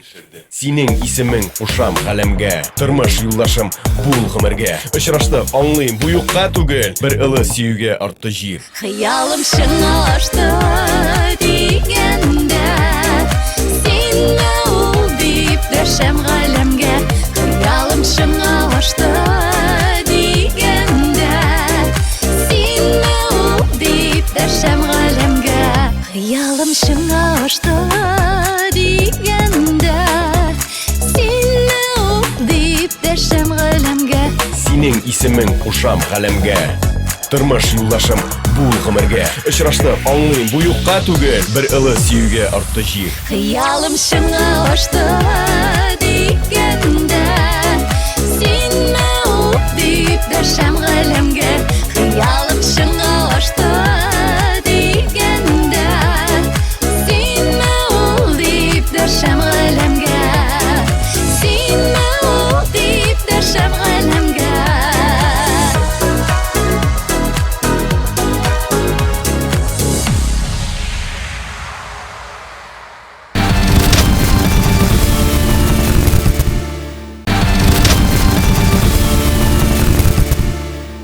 Эфирда кунак бит шоу, студияда Ринат Галәскәр. Һәм Венера Аитова. Бүген без кунакларыбыз белән хыяллар хакында сөйләштек. Бүгенге көн хакында бик әле сөйләшмәгән бездә Өлгермәгән без әле. Ринат. Шуңа күрә шушы сорауны һәммәгезгә дә бирәсебез килә. Мөхтәрәм кунакларыбыз, бүген сез нәрсә белән янасыз, нәрсәләр эшлисез шушы хыялны тормышка ашыру юлында? Я мечтаю купить саз. Очень хочу научиться играть на сазе. У меня вот прям мечта соединять это в песнях. Наверное, это самое ближайшее, что-то там, как мы обсуждали. Супер успех сразу объяснять. Мне хочется жить просто и вот в этом творчестве, наверное, вот моя жизнь, ну, счастье. А там уже как будет? Сезәр, менә сез уйланганыгыз бармы? Менә бүген тамашачыларга чыккан вакытта менә шушы җырлар тамашачыга кирәк. Мин шушыларны аларга җиткерәм. Менә шу як белән аерылып торасым килә дип уйлаган шундый уйлар бармы сезнең? Клиплар, җырларыгыз бүген нәрсә хакында сезнең? Ну, раньше я много экспериментировала, потому что когда много всего перед глазами, много всего хочется, ты не знаешь, как это собрать. Это нужно же синтезировать, чтобы это попало в точку, чтобы была кульминация, чтобы у людей дух захватило. И вот только сейчас я, наверное, пришла к тому, что вот наши песни, что мы можем сейчас сделать? Только синтезировать. Все придумано же, это все знают. Что мы в искусстве можем дать? Ничего особенного. Но синтезировать можно всегда. Характер, с душой преподнести все то же самое, что нам знакомое, с другим чувством, и наполниться этим. Ну, как-то вот мне так... Венера, әйдәгез әле, менә кызлар хәзер кызып киткәнче, балкондагыларга сүз бирик тә, име? Егетләрдән сорыйк әле. Самат, бүгенге көндә нәрсәләр белән хыялланып, кайнап яшәп ятыш? Максатлар зурда инде безнең. Иҗат, җырлар, клиплар. Узган елны менә бик шундый ел булды, активный. Ике клип төшердек. Мәйданда ТНВ каналында ротацияда булдылар, күп кенә хит-парадларда катнашты. Бер сол Тормыш апасы дигән җыры инде. Аңа инде без классик клип төшердек, авыр мәгънәле, шундый теге авыр клип булды, авыррак. Икенчесе инде менә декабрь аенда яңа ел алдыннан мандариннар, чыршылар белән слово пацана менә шул фильмына карап инде яшьләр өчен 90-нчы еллар форматында ретро җыр ясап, безнең минем репертуарда Гүзәлия көенә һәм Эльвир Әхмәтов сүзләренә язылган Өләшил яңа матур дигән бер җырым бар. Без аны ретро стильдә ясадык һәм шуңа шул слово пацана стилендәге 90-нчы еллардагы иттереп яшь шикелле кызлар белән клип төшердек. Ул инде январдан башлап ротациягә кирип китте, мәйданда да булды. Менә ул әлеге көндә һаман да хит-парадларда. Аны карарга була. Демәк, тематик кичәләргә сезне чакырырга мөмкин әлеге Әлбәттә. җырлар белән. Инде репертуарда бүгенге 20дән артык җыр бар. Столик әзерләнгән өчен репертуарны тупладык. Барысы да үземнең җырлар.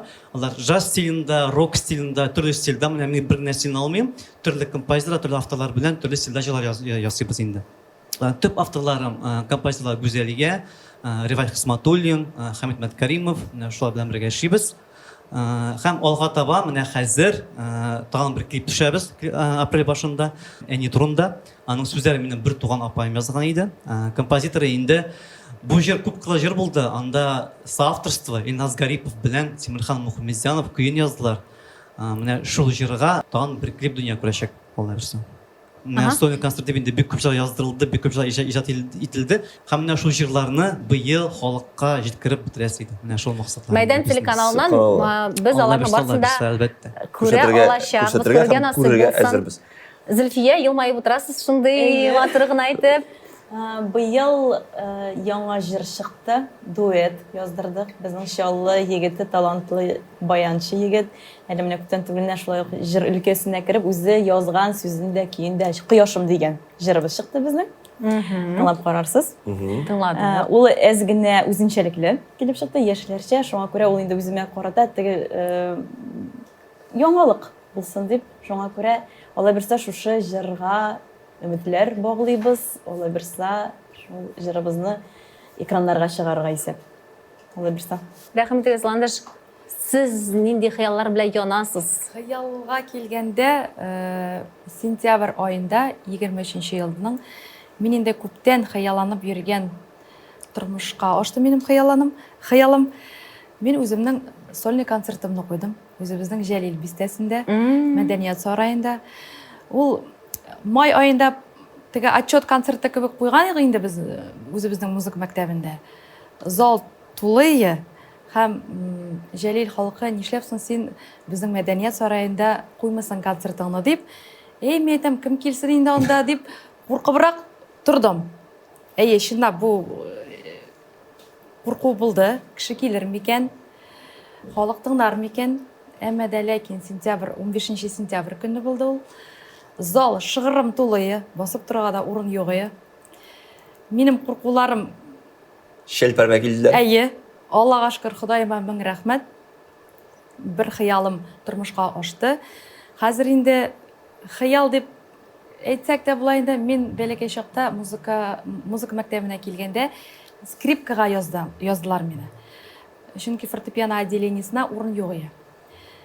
Һәм шушы скрипкада уйнауны яңадан тормышка ашырасым килә. Безнең музыка мәктәбендә духовой оркестр, экспромт духовой оркестр бар, тынлы оркестр бар. Аның җитәкчесе Татарстан Республикасының мәдәният хезмәткәре Ханнан Фәрит Фатович.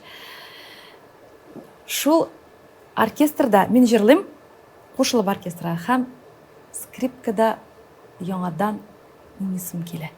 Бәләкәй чактагы хатирәләремне искә төшереп, ул барбыр зыян булмый, ул тормышта да кирәге чыгачагын. Шуңа менә шундыйрак планнар. Инде клипка килгәндә, бер клип төшерә башлаганы, үзем иҗат иткән җырга Кызлар елый дигән җыр ул, татар халык сүзләренә иҗат ителгән җырым. Ул процесс бара, әкрен генә үз адымнары белән һәм киләчәктә дә ул клипны төшереп бетергә дигән өметтә каласы килә һәм Мәйдан телеканалында күрербез дип Без көтүмөтләнәбез Мәйдан телеканалында әлбәттә.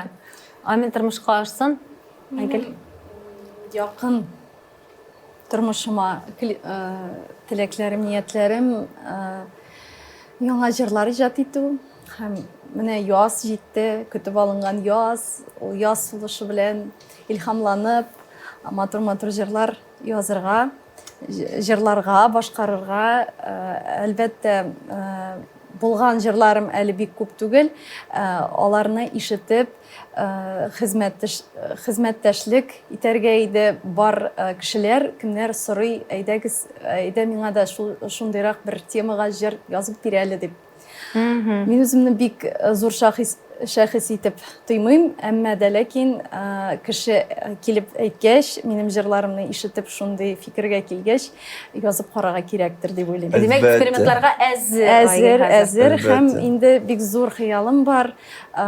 Җырларыма үземнең иҗат юлымны да калдырмаска инде әкрен генә җырлап барырга, клиплар яздырып, берәр булса да клип йылына язырга кирәк дип уйлыйм.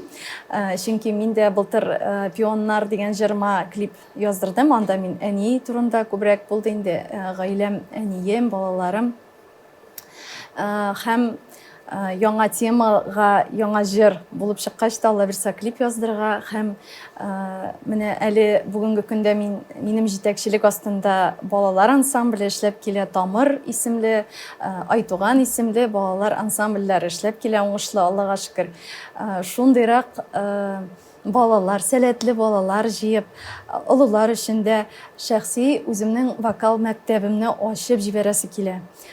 Шундый зур хыялым, ышанам көчемә, булдырырмын дип, миңа ярдәм итүче кешеләр дә табылыр дип, барсына да һичшиксез үз көчемә дә ышанып, Аллаһ Тәгаләгә ният кылып, дуа әйтеп, теләп, ниятләп, эшләп барам. Балкортлары да бит эзләнүдә, без дә шулай эзләнеп, әкрен генә ниятебезгә ирешербез дип Хыялны ышанып калам. тормышка ашырга Ай, насыйп шул булса матур икән. гына, ипле генә җайлап кына, салмак кына сөйләп, безгә аңлатып килә, менә шулай сөйләгән шикелле җиңел генә, җайлы гына, салмак кына барлык эшләрен дә уңышка ирешеп чыгарга насыйп булсын дип әйтәсе килә. Алмаз әфәнде, нинди планнар белән янасыз? Әйдәгез әле, уртаклашыгыз. Менә сезгә килгәнче КамАЗ гына алу иде хыялда. Хәзер инде менә минем дә клип төшерәсем килә башлады. Барыгызны да җыеп, матур итеп, иҗатташ дусларын, туганнарны җыеп, рәхәт дип Алла бирсә, может, быел төшереп тә булыр. Шаһитлар бик күп Алмаз. Монда шаһитлар бик күп. Монда шаһитлар түгел, монда клипта катнашучылар. Хәзер инде тамашачылар ишеттеләр, хәзер төшермичә хәлен юк. Чөнки бу тапшыру чыкканнан соң сиңа һәр вакытта да язачаклар. Клип кайда, клип кайда, клип кайда. Алмаз, менә кайда ишетергә буласың Алмазны дип уйлаучыларга нинди җавап бирсен? Кайда? Азнакайга кирегез. Азнакайда ишетелергә була. Юк инде социаль челтәрләрдә дә бар әзрәк җырлар. Теге ике бузауны хәл итсәк, бер нормаль клип төшерергә була инде. Әй үсә хәзер, үсеп җитсә.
яшілік yılların Яшілік дәрден суытмайық әлі Сүндірмейік йürек кузыларын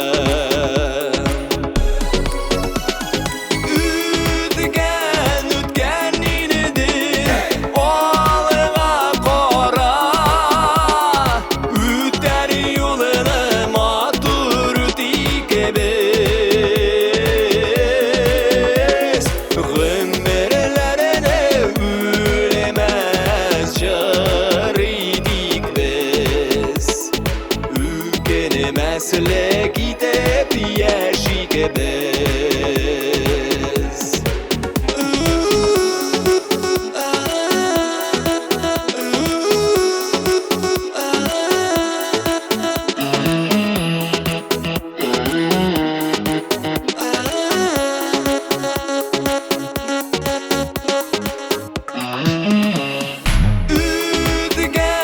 Үткен иниді олыға қора Үтер юлыны матур тикебіз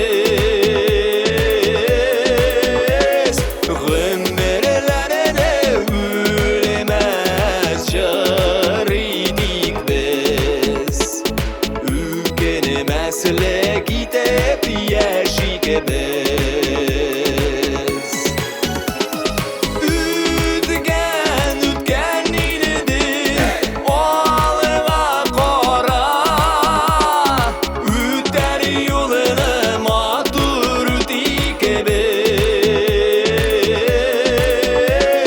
Ғымырларыны өлемәз жыр идік біз Үкенемәсілік итеп яшик біз Үкенемәсілік итеп яшик біз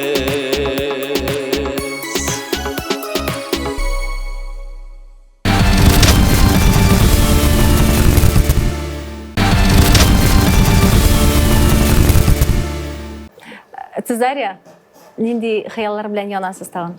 Вот, так как много мечт, но одна из больших, я очень мечтаю написать песню о России. В наши времена хочу очень красивую, чтобы она не была такая, как там у нас маршеобразная или еще что-то. И, конечно же, мечтаю клип на песню о России. Мне кажется, эта тема сейчас очень актуальна, а нам надо быть актуальными. Все у нас актуально идут за временем, в разных стилях. Вот. Это моя ближайшая мечта. Җырчы булырга хыялланган, тормышын музыка белән бәйләргә хыялланган кешеләргә, тәүге адымнарын ясаучы кешеләргә бүген нинди киңәшләр бирер идегез? Бер нәрсәдән курыкмаска, максат куеп алга һәм алга барырга. Киртәләр бик күп булачак, көнчелекләр бик күп булачак, әмма дә ләкин бер нәрсәгә карамыйча максатыңа ирешергә кирәк. Һәм тырышлык дип уйлыйм инде. Тырыш булырга кирәк. Бу өлкәдә көндә ул һәр вакытта да эшләргә кирәк. Эзләнүдә булырга кирәк. Һәр вакытта үз юлыңны табырга тырышып. Рәхмәт, Сама. Мин тагын үземне мисал әйтеп китәм инде. Чыннан да монда курыкмаска, беренче чиратта. Менә мине беренче тапкыр беренче җырларымны чыгарганда, радиога бирәм.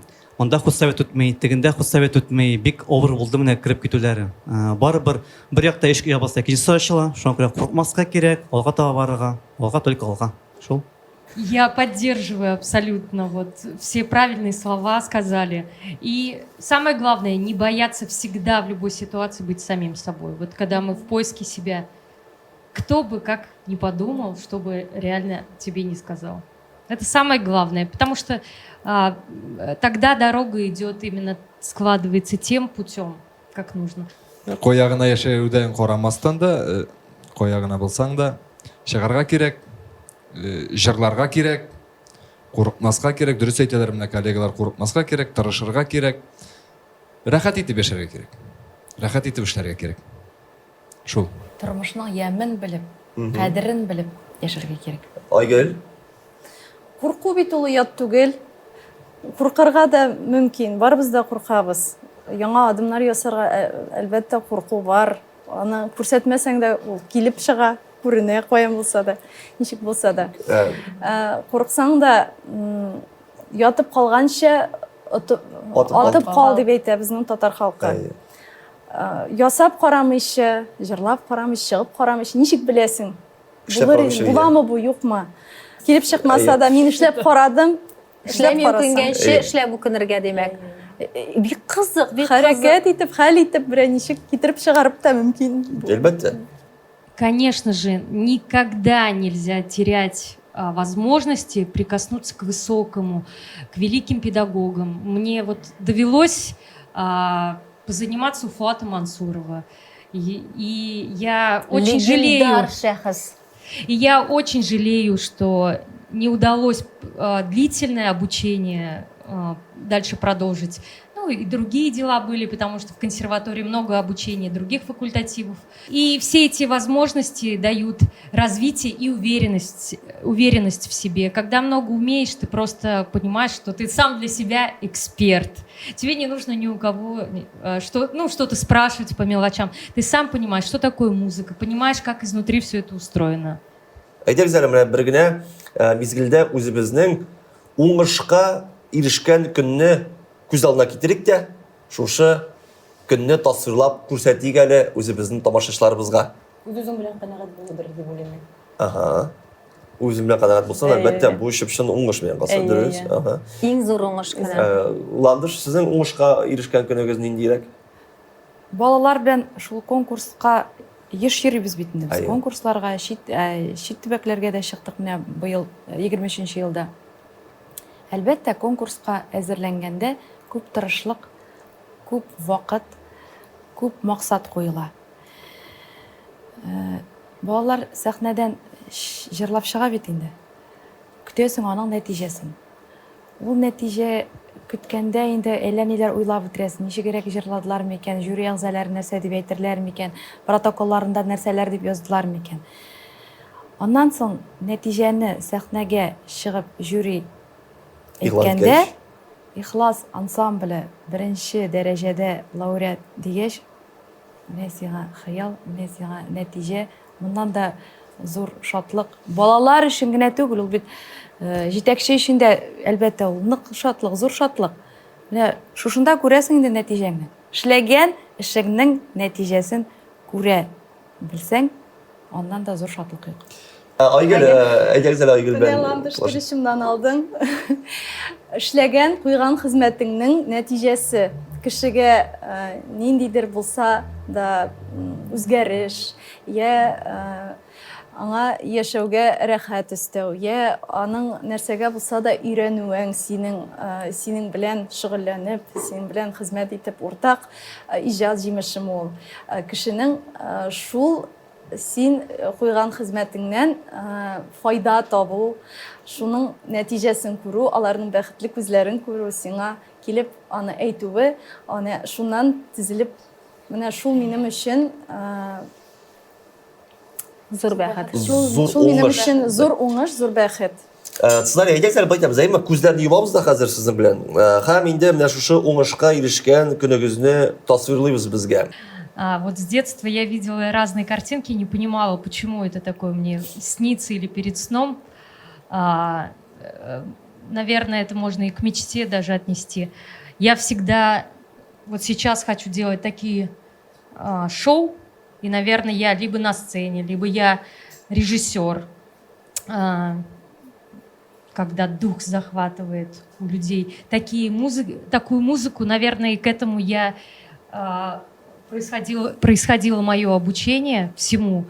Я хочу вот как раз-таки синтезировать, казалось бы, несовместимое, когда звучит духовная музыка одного народа, другого. Я даже не могу эти ощущения объяснить. Наверное, мне сейчас сложно это словами. Это вот просто во мне живет. И, наверное, к этому весь посыл вообще моей жизни. Сават әйдәп киттек, уңышка ирешкән көнең. Минем өчен иң беренче чиратта уңыш ул балаларымның уңышы, улларның уңышлары, аларның казанышларын күреп, алар өчен җан атып тору ул инде менә беренче чиратта минем өчен бик мөһим. Иҗатка килгәндә инде мин ниндидер зур уңышлар булыр дип булай көтмим. Менә минем өчен мин ничек күз китерәм. Менә шәһәр буйлап барам, имә Казан шәһәре буйлап. Машиналар уза, тәрәзәләр ачык, анда минем җырлар. Парк буйлап барам, анда минем җырлар. Күпне кабызасың? Һәм телефоннар, менә урамда телефон шатыры, рингтоннар бөтенесе, анда минем җырлар. Минем алар белмәскә дә могут, исем белән инде. Но җырлар яңгыраса, менә минем өчен зур уңыш шул булыр дип уйлыйм. Искиткеч хыял. Амин. Так, olmaz. Ну как? Камазда барам. Команда Самат Нәбилуллинның җыры. Аны тыңлап бетергәч, үземнең сезнең белән төшергән клипны куям. Кырыйда хатын, малайлар, яни кузовта туганнар, шулай гына әйтәм инде. Әлбәттә шулай инде, малайларның уңышы, гаиләмнең уңышы, яни мисән сау булсын, туганнарым мисән сау булсын. Определенный потолок юк. Менә уңышның определенный потологы юк, яшибез. Шул. Югалтулар булмасын. Югалтулар булмасын. Бик әйбәт. Барлык хыялларыгыз тормышка ашсын, мөхтәрәм кунакларыбыз. Тапшырыбызның иң актив өлешенә дә килеп җиттек, коллега. Традицион рәвештә безнең тапшыруыбызда бар интерактив, һәм инде бүгенге интерактив шуннан гыйбарәт. Күреп торабыз әйме барыбызда, беләбез бик яхшы. Кыш буе көрәкләр кулдан төшмәде, кар бихисап күп яуды. Мин әйтәм, инде хәзер яз килү белән шушы карлар эреп суга әйләнәчәк. Шул уңайдан су һәм яз сүзләре яисә темасына булган җырларны җырлап карыйк. Хәзер сезне шартлы рәвештә генә ике командага бүләбез, әйме? Татарда бик күп әлеге җырлар. Зөлфия, Самат, Ландыш бер команда. Менә булай икегә аерабыз. Алмаз, Айгөл һәм Цезария безнең бер команда булачак. Ике тема бар бездә. Су темасы һәм яз темасы. Кемгә су, кемгә яз икәнен ничек билгелибез? Безнең коллега, сез бик яхшы беләсез, бар татар халык санамышы. Шушы санамыш ярдәмендә без хәзер билгелибез. Кемгә яз темасы, кемгә инде су темасы. Санамыш бик гади генә саныйбыз, кайсы командага кайсы термин, кайсы тема чыгачак билгелибез. Киттек. Тары җире, киндер җире, тары җире, киндер җире, тары җире, киндер җире, тары җире, ай, хай. Сезгә яз темасына, Рәхмәт инде. сезгә су темасына җырларны җырларга кирәк булачак ширлашып. Әйдәгез. Әйдәгез без башлыйбыз. Әйдәгез. Яз җиле, тәрәзәне ачтылар, тып вирдә, эре тамчылар. Бик әйбәт, тәк су турында нинди җыр? Су темасы. Су буенда ушак яна, кем кабызган ул ушакны, чыксын әгәр су буенда, табармын күк балачакны.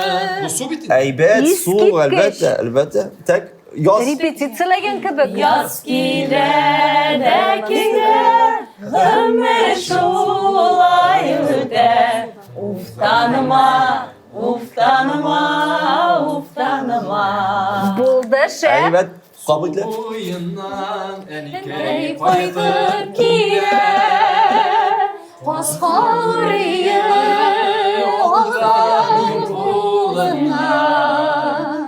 Зәбүтә җылы карлар булып, талмамыгы яладың гына. Искиткеч җырларга Сез су дигән сүз ишкәч әйме, су буйларыннан йөриләр. Тәк, бармы? Яз турында җыр? Обязательно. Әйдәгез. Ак чәчәкләр алып килә язлар, ак болытлар иңли һаваны, ак хыяллар очып бара сыман, әйтерсең лә яшеллек дәвамы. Шомыр чәчәкләре дигән җыр булды. Бик матур җыр бит бу. Бик матур. Бу минем уятта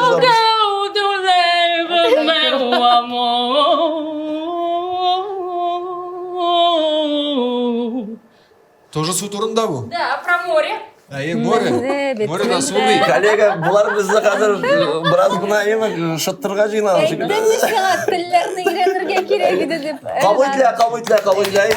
Тек яктырда. Yazılar, ah bu yazılar, tağın seni iske düşürdü. Nazlar, ah bu nazlar. Tağın nedir işte. Tek Suda, suda yüzalasın mı? Nesine kornit yüzalmayı yüzalasın mı? Менә шушы җырдан башлап сез бирә караймын сезне. Тек ястырда бармы тагы? Әйе. Киттек. Yaz kile, bizge mehabbet kile. Yiğitlerinin Күңелләрендә nesedir? Катырак тибә. Дөрес, кабул итә барам дижем. Әйбәт. Алардыкы жеңелрәк. Су турында җырлар бик күп. Әйе. Eyde irkem alıp param şişmelerge sularga. Eyde irkem alıp param şişmelerge sularga. Şişmelerde su alganda su şeşretip oynarga. Ay canım sularga su şeşretip oynarga. Әйбәт. Рәхмәт сезгә бик зур. Сез барыгыз да молодцы. Алга таба да җырлап, хыялланып, хыялларны тормышка ашырып яшәргә насыйп булсын. Сезнең белән якыннанрак танышуыбызга без бик шат идек. Тамашачыларыбыз да килешәләрдер дип ышанасы килә. Алга таба безнең каналыбызда да, экраннарда да, радио, социаль җитәрләрдә, барлык җирләрдә дә сезнең хыялларыгызның тормышка ашырылган күрәсебез, ишетәсебез килә, мөхтәрәм кунакларыбыз. Уңышлар телибез сезгә. Һәм инде әлбәттә һәрберебезгә үзебезнең хыялларыбызга тугры калырга насыйп булсын. Киләсе атнага кадәр дуслар сау булашабыз. Шушы ук вакытта, шушы урында очрашканга кадәр исән-имин булыгыз. Пока-пока.